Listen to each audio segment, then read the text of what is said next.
Bismillahirrahmanirrahim.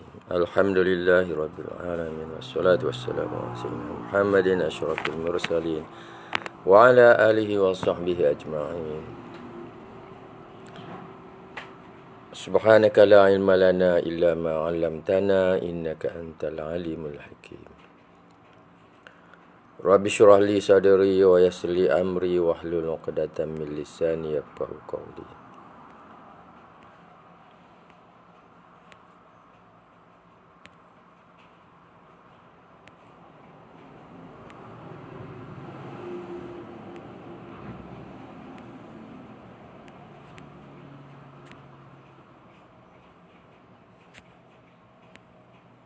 Amin ya rabbal alamin.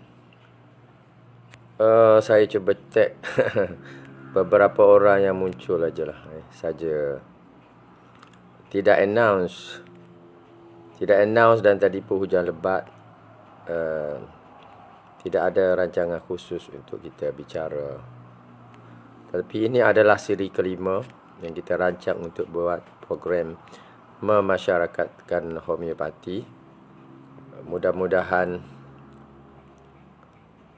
ia memberi impak yang baik kepada semua sahabat.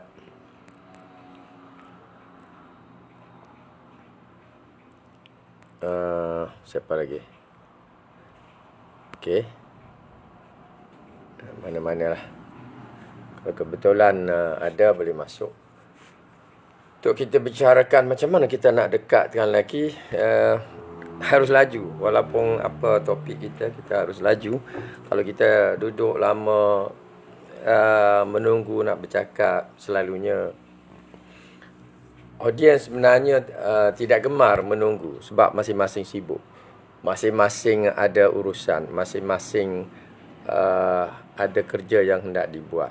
Jadi tersembang apa yang ada pada waktu ini dengan kemampuan yang ada, dengan ilmu yang ada, dengan knowledge yang kita ada. Kita cuba sembang mana yang bermanfaat, terutama di pagi Jumaat yang mulia ini.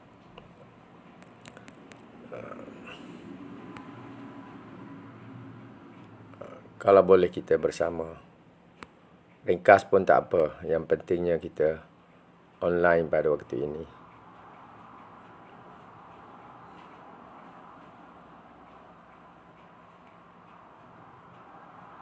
Okey.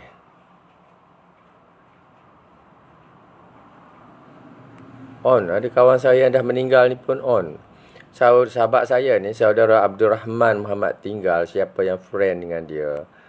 Dah beberapa tahun dah beliau meninggalkan. Ini adalah student yang bersama-sama dengan saya, dengan Dr. Tiu, dan dia belajar banyak juga modaliti dalam sistem rawatan, tetapi telah mendahului kita.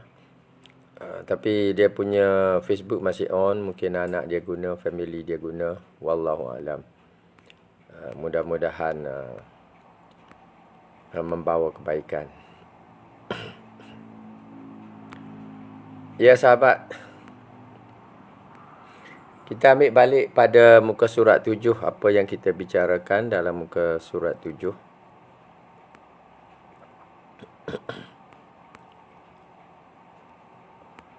Muka surat 7 berkaitan dengan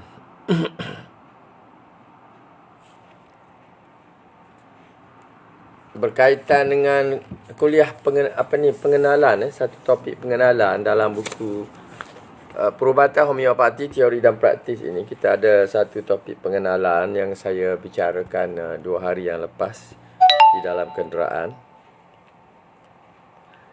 Kita bicarakan mengenai hidup dan mati.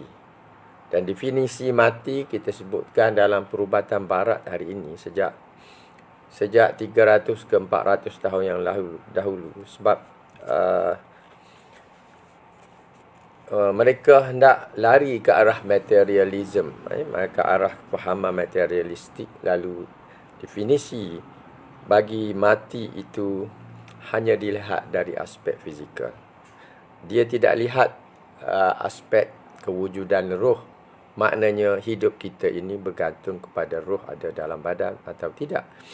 So, dalam perubatan barat, dia tidak bicarakan langsung mengenai roh. Maknanya tidak ada vital force yang dibicarakan. So, apa yang disebut hanyalah seseorang itu mati kalau dia semua fungsi penting dalam sistem biologi kita itu sudah tidak berjalan, termasuk sistem otak tidak berfungsi, circulatory system tidak berfungsi, semua sistem yang berupa fizikal bila tidak berfungsi itulah yang dikatakan mati. Berbeza dengan agama kita yang mengatakan kita hidup ni kerana Allah meniupkan roh ke dalam diri kita. Dan kita juga bila mati, roh kita keluar. Itu yang menjadi hakikat kehidupan. Pandangan bukan sahaja orang agama, dan kita sebut bahawa Dr. Hahnemann juga ada di dalam para 9 dan 10 dan juga para yang belasan yang ada sebut mengenai vital force. Di mana tanpa vital force itu, manusia, insan tidak boleh merasa, tidak boleh berfikir, tidak boleh menjalankan kerja, tidak boleh aktif. Sudah tidak hidup lagi tanpa vital force. Without vital force, the body dies. Kita tidak berfungsi lagi. Itu kenyataan jelas daripada Dr. Hahnemann. Dan Dr. Hahnemann maknanya dia tidak lari daripada definisi asal sejak beribuan tahun dahulu bahawa kehidupan kita ini bergantung kepada satu asas utama yang mana vital force lekat dengan dia, iaitu roh. Adanya roh maka adalah kehidupan. Ini tidak ingin dibicarakan langsung oleh perubatan barat. Itu kita sebut pada 2 hari yang lepas. Ini muka surat 7. Siapa yang ada buku ni, kenyataan ini ada dalam muka surat 7, kenyataan pengenalan, belum masuk bab 1 lagi. Dan pada perenggan 2 disebut bahawa sihat dan sakit merupakan 2 alam yang mesti dilalui oleh manusia. Baik dalam perubatan, saya petik ini daripada lecturer antropologi Hashim Awang, boleh cari buku beliau. Lama dah buku beliau ni, dah 30-40 tahun terbit. Seorang pun tidak terkecuali walaupun dia itu seorang doktor. Ini jelas. Sebab itu biasa kita ni lah, bila jumpa doktor, kita lihat doktor batuk, sakit. Bahkan ada sakit yang kronik pun kita kata, hairan doktor pun boleh sakit. So inilah kenyataan yang kita jelaskan di sini supaya pembaca boleh berfikir. Kita cepat sangat menyalahkan. Kita ingat doktor ini perfect. Seperti orang menganggap Tok Guru, Tok Guru ulama ni perfect. Tidak salah. Tidak maksum, dia adalah maksum seperti Nabi. Jadi kalau anggapan itu, maka itu adalah salah. Begitu jugalah anggapan masyarakat kepada doktor bahawa doktor ni tahu segalanya mengenai kesihatan. Sukarlah ataupun tidak mungkin dia mendapat sakit kerana dia tahu berkaitan dengan rawatan dan tahu pasal penjagaan kesihatan. Sahabatnya, tidak semua doktor betul-betul mahir dalam penjagaan kesihatan. Dia mungkin mahir dalam bab untuk rawatan. Doktor-doktor Western medicine ke, doktor perubatan alternatif ke. Apakah dia tahu mengenai pemakanan yang baik? Tidak. Kebanyakannya tidak. Kebanyakannya makan sembrono saja. Dari segi vitamin, mineral yang cukup untuk keperluan badan, adakah dia tahu? Tidak juga. Mungkin tahu tapi dia tak jaga juga. Sebab sifat doktor itu adalah sebagai manusia. Okey. Seseorang pun tidak terkecuali walaupun dia itu seorang doktor. Kerana itu seseorang yang bertindak sebagai seorang doktor atau pakar perubatan tidak boleh menjamin dirinya bebas daripada sebarang penyakit. Ini jelas. Okey. So ini penting ni muka surat 7 ni. Dulu memang kita buat ceramah khas berkaitan dengan bab ini. Ejekan yang kerap kedengaran daripada orang ramai adalah justru mereka tidak menyelami diri erti manusia yang harus tunduk kepada dua keadaan di atas. Dua keadaan mana? Sebab manusia ini diberi dua pilihan sahaja. Tapi kalau dia dibenarkan memilih, maka dia akan memilih alam sihat. Dia akan lupakan dan dia tidak ingin berada di alam sakit.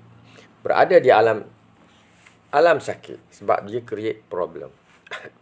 Create problem bagi dirinya sebagai pesakit. Dia tak boleh menjalankan kerja seperti biasa, tak boleh berusaha untuk mencapai cita-cita unggulnya hidup di dunia ini.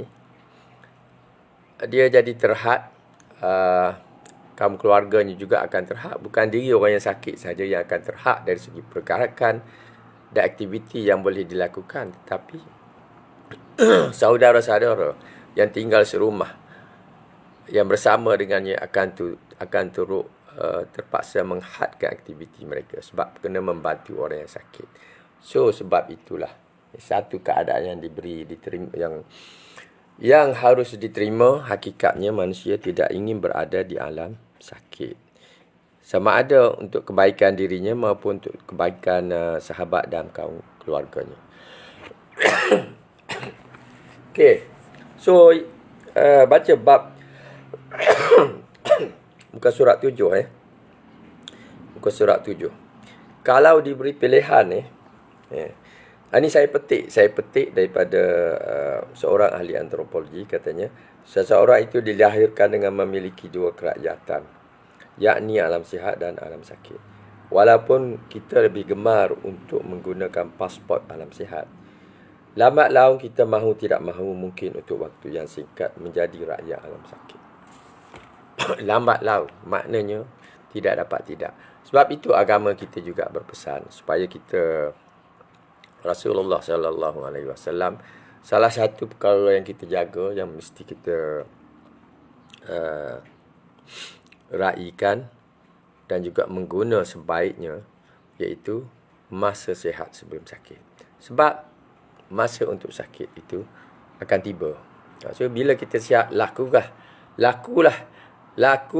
apa sahaja untuk kebaikan diri, masyarakat, kaum keluarga, rakan-rakan semua. Lakukan yang terbaik.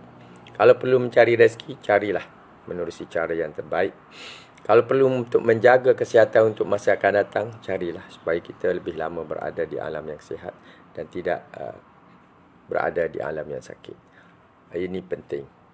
Ini penting dan saya nak sebut berkaitan dengan sistem perubatan. Dalam homeopati, siapa yang akan masuk kelas pengenalan kepada homeopati akan bermula lebih kurang 30 ke 31 Julai nanti. Ini kita buka kepada awam. Ini adalah urusan tajaan PPHM. Siapa yang join nanti berurusan dengan PPHM, sijil akan dikeluarkan oleh PPHM. Google Meet akan dikalikan oleh PPHM. Saya hanya sebagai fasilitator. Kita akan uruskan mengenai pengenalan kepada homeopati bermula 30 atau 31 Julai sehingga seterusnya. Dan kita akan bicarakan mengenai prinsip-prinsip asas dalam homeopati, berkaitan dengan sejarah, berkaitan dengan falsafah, berkaitan dengan material medika, berkaitan dengan farmasi sedikit sebanyak, berkaitan dengan apa lagi, first aid sedikit sebanyak. Itu semua kita akan uruskan dalam kuliah pengenalan. So, siapa yang belum pernah masuk lagi, disaran ikutilah. Sekurang-kurangnya kita ada knowledge mengenai asas homeopati. Itu akan bermula lebih kurang hampir 2 bulan lagi. Nanti akan dikeluarkan iklan oleh PPHM. Pak Nurliza saya tak nampak di sini. Kalau dia ada, dia kena cepat untuk promokan.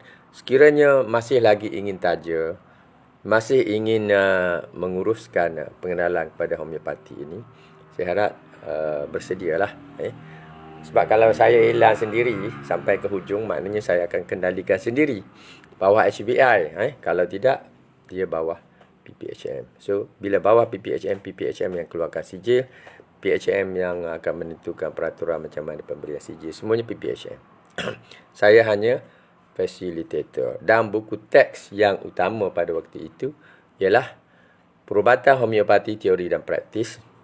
Beli dengan kita, harga termasuk pos 180, harga sebenar 160.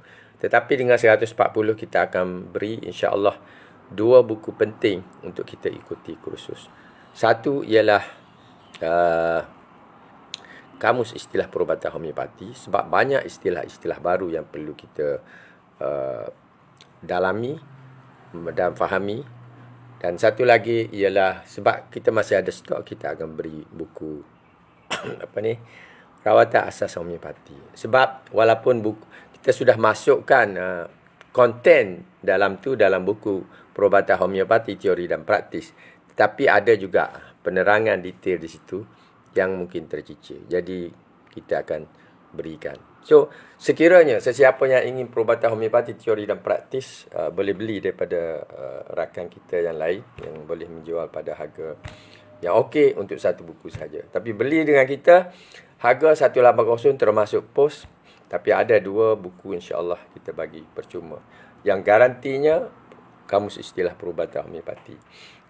Rawatan Asas Homeopati, selagi ada stok insya-Allah kita akan berikan. Dan nilai keduanya 20 campur 14, lebih kurang RM34 lah. Maknanya akan diperolehi oleh mereka yang membeli direct daripada kita. So, sebab dalam bahagian pengenalan buku ini kita tinggalkanlah sebab kita tidak masuk dalam program ceramah pengenalan kepada homeopati. So, kita bercakap di sini mengenai sihat dan sakit. Kita tidak boleh elakkan diri bila kita berada di alam sakit. Cuma saya nak sebut satu perkara dalam perubatan homeopati yang kita akan belajar di sini. Kita dalam homeopati, bila kita guna remedi, kita mungkin mengguna di mana satu kaedah yang kita boleh guna secara terapeutik remedi tersebut dan kita boleh sembuh. Terutamanya jika ia adalah sakit-sakit akut. Kita sembuh, lepas tu penyakit tak datang lagi. Tapi kalau kita ada masalah yang sakit yang kronik, yang lama, kita perlu membuat temu janji yang khusus dengan pengamal, di mana akan diusahakan untuk mencari remedi yang paling serasi dengan kita untuk kita dapat kesembuhan yang sempurna. Kita akan kenali istilah yang kita biasa gunakan dalam homeopati, istilah simi-lima. So, siapa yang masuk kursus nanti, kita akan bercakap mengenai apakah yang dimaksudkan dengan remedi simi-lima. So, itu adalah homeopati. Sebab target dia ialah untuk mengembalikan manusia yang sakit itu kepada sihat. As it is term, sebagaimana yang ditetapkan. Dengan pemberian remedi yang seraksi. Itu adalah homeopati. Isu ini yang berbezanya bila kita cakap mengenai sakit dan kesakitan itu perlu disembuhkan. Banyak kes hari ini, bila kita buat rawatan dengan modern medicine, dalam falsafahnya tidak disebut dalam perubatan barat bahawa orang ini akan dirawat, akan dibuat treatment supaya dia kembali sihat seperti sebelumnya. Dalam homeopati kita ada yang itu. Dalam perubatan barat tidak ada. Yang pentingnya, dia didiagnose, kemudian dia dirawat.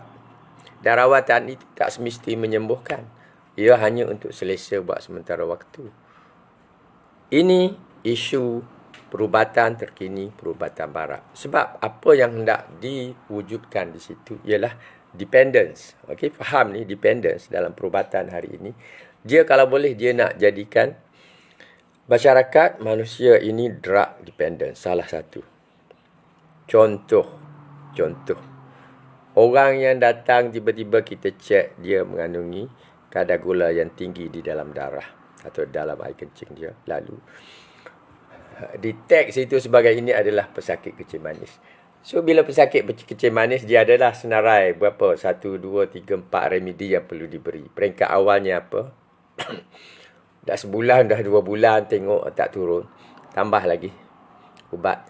Kontrol supaya dia fokus kepada mengajar dia jaga diet itu berada di bawah berbanding dengan mentaliti bisnes dalam perubatan barat. So orang ni akan terus berada dalam senarai pesakit kencing manis. So dia ada regimen dia punya rawatan dia. Okey. Setiap hari kena ambil. Ini yang berlaku dalam perubatan hari ini. Dia nak create apa yang kita kata drug dependence. Pesakit kencing manis ini ubat 1, 2, 3 kena ambil sentiasa. Lepas tahun, 2 tahun mungkin ada perubahan, tambahan drug yang ke seterusnya. Bertambah ubat. Ubat sekarang telah menggantikan menjadi makanan harian bagi dia. Tanpa ubat ini, dia pun seperti seolah-olah tidak boleh meneruskan hidup. Sampai satu tahap selepas bertahun-tahun, turun sikit sangat. Lepas itu ada kecenderungan untuk tambah lagi. Okey. Lama-kelamaan, dia punya pankreas pun tidak boleh keluar insulin. So, terpaksalah. Cucuk pula. Cucuk. Kena pesakit, kena jadi doktor sendiri cucuk supaya dia ada insulin untuk mengawal keadaan gula dalam darah dia. Berterusanlah begitu. Ini isu. Saya hanya bangkitkan isu. Drug dependence therapy lah kita boleh sebut sebagai drug dependence therapy. Terapi kebergantungan kepada ubat. Inilah yang menjadi ciri-ciri dalam perubatan moden pada hari ini. Homeopati, kita akan belajar nanti berkaitan dengan similimum dan kita akan belajar mengenai teori similia. Berbeza dengan sebab matlamat homeopati untuk membebaskan seseorang itu daripada penyakit. Dan banyak perubatan alternatif yang bersifat holistik. Dia mempunyai tujuan untuk menyembuhkan manusia sehingga dia tidak bergantung kepada ubat ataupun dadah lagi. Tapi perubatan barat berbeza. Dia kalau boleh terus berada dan ambil ubat-ubat moden ni lagi bagus. Sebab apa? Ada bisnes yang dia create di situ. Begitu juga bila dah lama kencing manis, kemudian ada kes, kemudian dia ada gout pula, kemudian dia ada arthritis pula. Tiba-tiba kaki dia tersadung, tersepak, memburuk. Okey, memburuk. Saya baru 2-3 hari lepas ada saudara ni telefon kampung beritahu, saudara ni hari tu dah pergi hospital kena potong ibu jari kaki dia. Dahulu saya pernah cakap bahawa pemotongan ini adalah bukan kaedah rawatan. Ia adalah satu punca kepada satu penyakit yang berterusan. So, dia potong tak sampai 3 tahun. Tak sampai 3 tahun. Lepas itu, dia memburuk tambah. Sebab tempat yang dipotong itu adalah punca kepada penyakit itu melarat. So, melaratlah. Kemudian kena potong pergelangan kaki. Mak saya pergi ziarah sahabat ni di Kampung Penambang, Kota Baru. Baru sahaja dipotong tahap lutut. Berada dalam ubat, lepas tu potong. Potong pun beberapa kali potong, bertambah.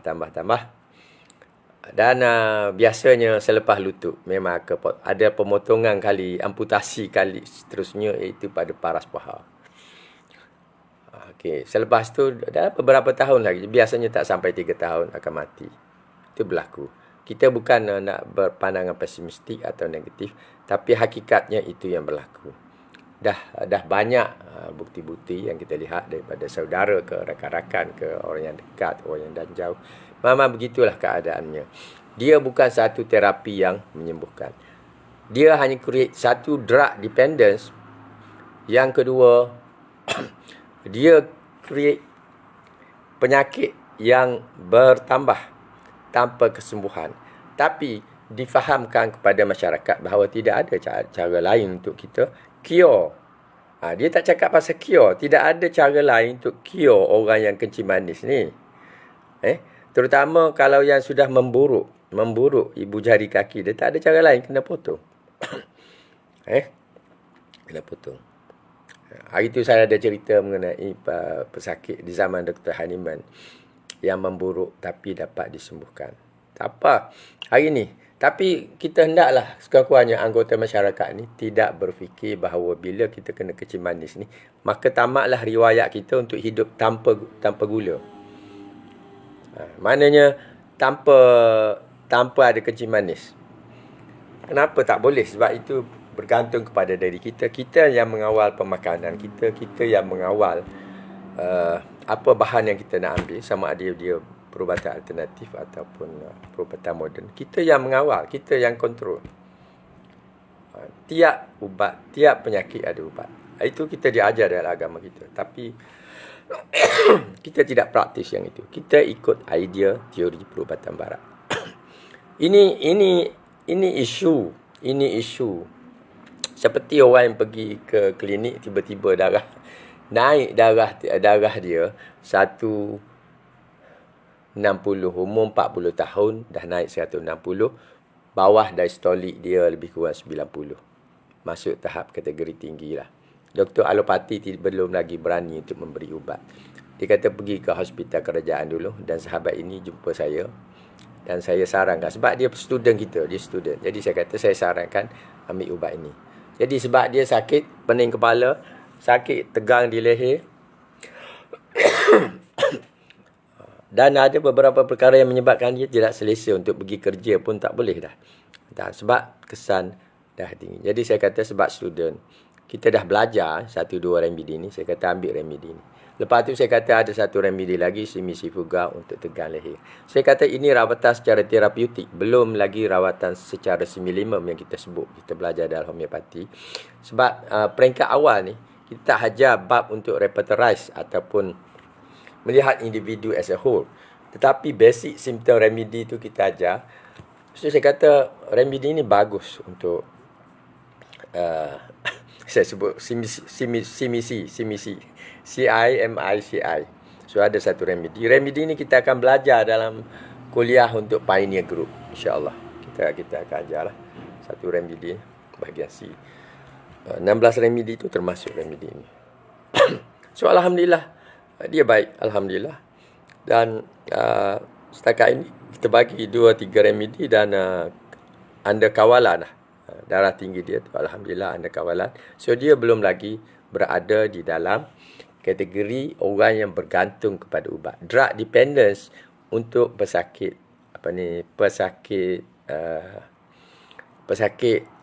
tekanan darah. Tekanan darah lah.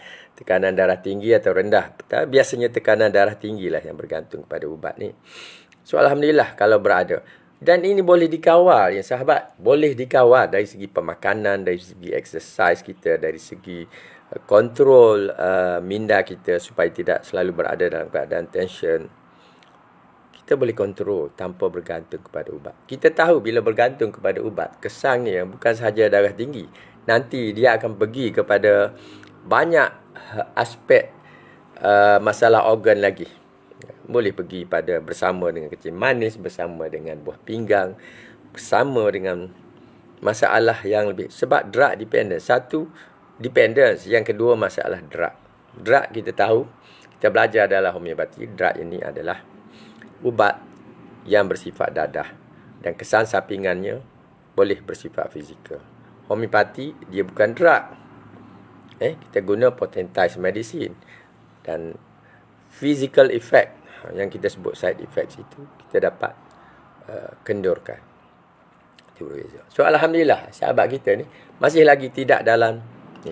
Bukanlah saya cuba mempengaruhi supaya tidak. Saya menggalakkan kalau perlu pergilah ke hospital dan cek perlu tak dia berada dalam kategori pesakit yang terpaksa menerima ubat 2, 3, 4 ini kena ambil. Dua jenis ubat atau 3 jenis ubat setiap hari. So ini masalah drug dependence. Perlukah kita bergantung kepada ubat? Sekali kita dikenal pasti sebagai pesakit kencing manis, pesakit darah tinggi, maka kita perlu bergantung pada ubat ni. Tak bolehkah kita ambil ubat ini, bila ubat kita under control, kita jalan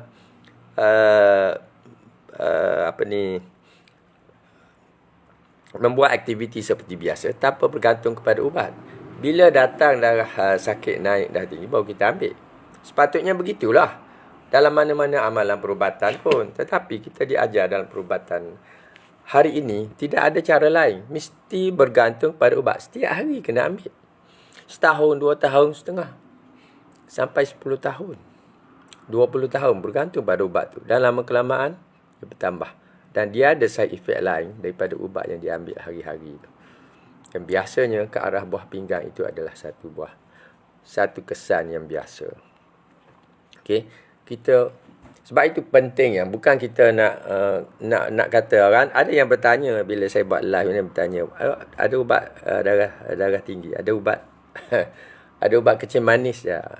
Saya tidak nak beritahu secara direct, itu kena tanya pengamal anda di tempat anda yang mana dia boleh berjumpa anda secara langsung. Tapi saya yakin jika kita cuba belajar menyelami ilmu perubatan alternatif, khususnya homeopati, kita boleh mengenali remedi-remedi yang lebih banyak. Yang mana yang boleh tackle, yang boleh bantu untuk menyelesaikan sedikit masalah yang kita alami. InsyaAllah mungkin ia akan membantu kita untuk mengawal diri kita daripada terlibat dalam keadaan yang lebih kronik. Inilah yang kita ajar dalam kuliah pengenalan. Walaupun peringkat awalnya kita ajar baru 17-18 remedi.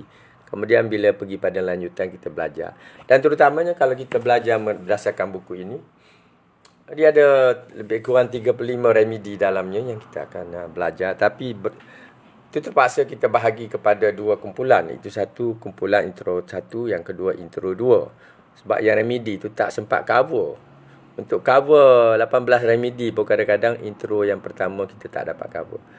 Kena follow up dengan intro yang kedua. InsyaAllah lah. Tapi itu penting. Sebab ini ramai sudah mengalami bagaimana untuk kita kontrol penyakit kita dengan knowledge yang kita ada mengenai perubatan alternatif, homeopati ke, herba ke, atau mana-mana perubatan lain. Kita boleh belajar banyak perkara. Pengalaman saya sendiri pun begitulah. Kalau tidak, saya dah lama dah masuk hospital diagnose, sampai tahap nak diagnose saya sebagai pesakit kanser. Saya tak nak. Saya terjun dalam homeopati lama-lama. Alhamdulillah, apa yang saya alami itu dapat kurangkan simptom dia, dan masalah dia pun tidak membebankan. Sekarang dah 30 tahun, tidak ada masalah. So itulah pengesyoran kepada sahabat. Selain kita boleh jumpa orang yang betul-betul profesional dalam bidang ini, kita boleh juga belajar sedikit-sedikit, walaupun sedikit. InsyaAllah ia boleh membantu untuk kita menjaga tahap kesihatan kita. Okey, yang kita cakap tadi berkaitan dengan kita berada dalam keadaan sihat dan sakit. Ini tidak dapat dielakkan.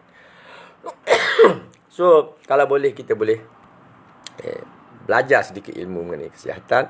Kita boleh tahu bagaimana kita hendak maintain untuk berada berterusan dalam keadaan sihat. Dan juga untuk kita maintain, untuk kita rawat diri kita bila kita diserang oleh satu penyakit yang boleh menyebabkan kita terpaksa mencari perawat. Kalau kita tak tahu langsung, memang bila kita sakit terus kena pergi hospital, terus pergi klinik. Boleh jumpa perubatan alternatif. Tapi kalau kita tahu sedikit ilmu berkaitan dengan ini, seperti kita tahu perubatan herba lah, perubatan yang diajar oleh mak ayah kita, datuk nenek kita, mungkin kita boleh guna sebelum pergi ke hospital. Tapi kalau kita tahu apa yang kita boleh belajar, yang lebih banyak lagi mengenai remedi, mengenai apa yang dikatakan penyakit dan simptom-simptom penyakit, insya-Allah ia akan banyak membantu kita untuk menghadapi masalah yang kita tidak boleh elak bila kita berada dalam dua alam ini, iaitu alam sihat, yang mana kita harus maintain supaya berterusan sihat, dan untuk mengawal bila kita berada di alam sakit, supaya kita tidak pergi ke tahap yang kronik, perlu dihospitalkan, perlu bergantung kepada ubat. Sebenarnya dalam perubatan barat ni bukan sahaja drug dependence, dia telah create lebih jauh kepada itu, iaitu machine dependence. Okay? Bukan sahaja drug dependence, tapi machine dependence. Banyak penyakit sekarang bergantung kepada mesin, peralatan, benda-benda yang dibuat untuk mengganti organ yang sebenar, Orang masalah jantung sekarang boleh dimasukkan bateri ke dalam badan kita. Dengan bateri itu kita boleh hidup. Battery dependence. Battery dependence person. Boleh sebut begitulah. Dan begitu jugalah. Orang yang sebenarnya pada tahap awal, kalau dia boleh jaga kesihatan dia, boleh dari awal lagi, dia mungkin boleh mengawal diri dia daripada terkena kidney disease. Kidney disease adalah satu penyakit yang sekarang disahkan bahawa seperti tidak ada rawatan. Bila tahap sekian, diberi nasihat, jaga sekian-sekian. Dimaklumkan sekian, dah makin tinggi dan meningkat. Sekarang sampai dah 80% hilang, anda kena terpaksa pergi dialisis. Dialisis ini bukan rawatan kesembuhan. Itu ialah rawatan untuk bergantung kepada mesin. Sebab itu, kita kata sistem rawatan hari ini, dia ke arah drug dependence dan juga machine dependence. So, bila kita dialisis, maknanya kita dah ada kontrak dah 3 kali seminggu dengan pihak hospital ke, dengan pihak pembekal mesin dialisis ke. Maknanya sepanjang hidup kita, kalau kita hidup 10 tahun lah, 3 kali seminggu, dan pergi duduk di situ selama 4 jam, 5 jam untuk mencuci darah kita. Sebab mesin itu mengganti buah pinggang untuk proses darah kita. So begitulah seumur hidup kita. 10 tahun akan datang, dia bukan menyembuhkan, dia create machine dependence. Okay? Bateri ke, ganti tiup ke, mesin ke. Sekarang ni, antara bisnes yang baik ialah pembekal mesin dialisis. Sebab dia telah create pelanggan yang tetap. Seorang yang dah confirm dialisis, kena dialisis, dia pergi dialisis, maknanya dia jadi pelanggan lah. Kalau dia hidup 20 tahun lah, 3 kali seminggu untuk bergantung kepada dialisis. Hendakkah kita sampai tahap itu? Kita perlu ada kesedaran bahawa pada waktu ini kalau diberitahu kita 30% ni sudah rosak. Jadi kita jalani kehidupan yang mana dengan pemakanan kita, dengan ubat-ubatan yang bukan drug, dia membantu kita untuk hidup secara normal seperti orang lain. Cuma kita kontrol ajalah. Sebab kontrol ini, masalah pemakanan, masalah nak kontrol mineral apa kita perlu makan, vitamin apa yang perlu kita ambil, makanan sunnah apa yang perlu kita ambil. Yang ni tak ada di hospital semua ni. Tapi dia boleh bantu kita untuk mengawal keadaan kesihatan kita. Ini sangat penting. Sebab saya, adik-adik saya yang telah mendahului saya, moga-moga Allah memberi kepada mereka rahmat dan memberi ganjaran ke syurga. 3 orang adik saya memang seorang, 2 orang meninggal sebelum wujud dialisis lagi, mesin dialisis lagi, dan seorang yang last meninggal 4 tahun lepas, 14 tahun berada dalam mesin dialisis. Bergantung. Sehingga dalam tempoh itu baru dia sedar mengenai kesan-kesan buruk daripada pengambilan ubat-ubat hospital, especially bergantung kepada ubat-ubat painkiller, paracetamol. Semua itu adalah ubat yang bagus, boleh memberi kelegaan pada banyak penyakit kita. Tetapi jangan kita create dependence kita kepada ubat-ubat itu, sebab dia ada kesan lain yang menyebabkan kita boleh membawa kita kepada masalah organ-organ seperti sakit buah pinggang. Itu biasa.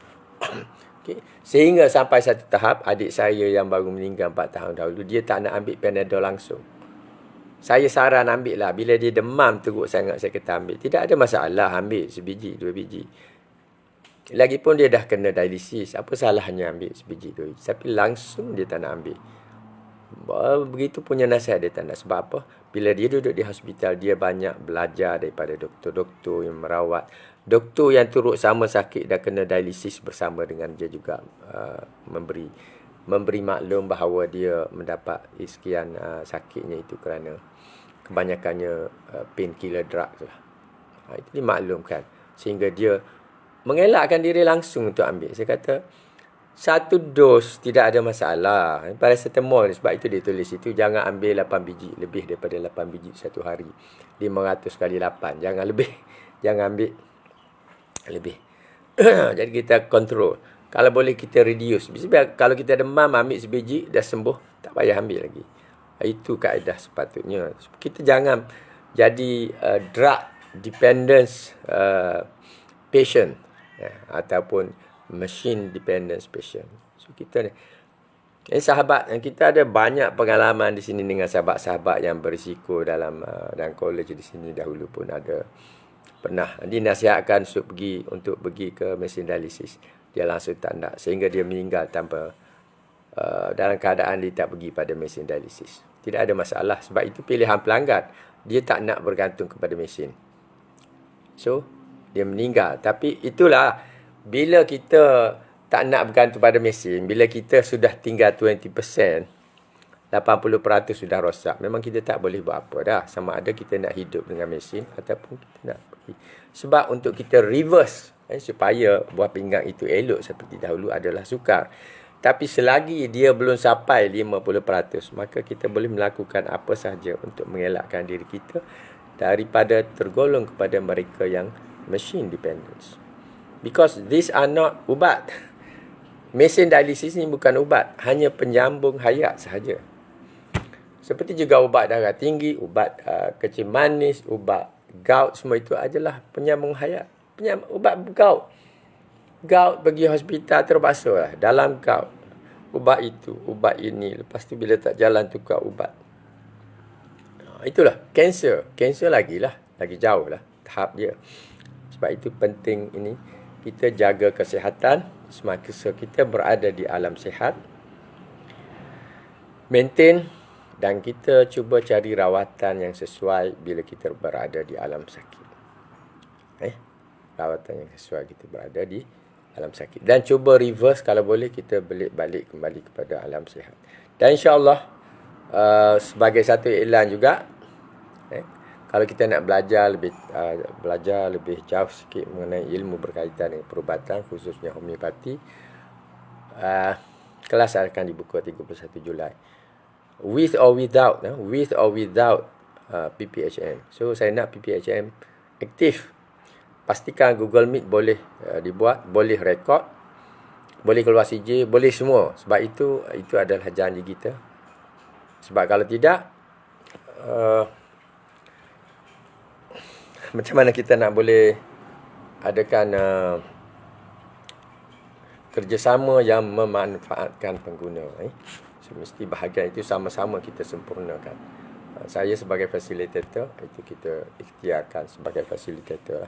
So, itu sahaja untuk perkongsian pagi ini. Dah dekat 40 minit. Terima kasih kepada sahabat yang bersama. Saya cuba nak selesaikan bahagian pengenalan. Kita ada artikel ni sepanjang 6 muka surat artikel ni. Saya akan cerita ada beberapa perkara lagi di sini. So kita habis bab muka surat 7. Kita akan masuk muka surat 8 insya-Allah dalam siri memasyarakatkan homeopati esok atau lusa insya-Allah. Jumpa lagi. Assalamualaikum warahmatullahi taala wabarakatuh.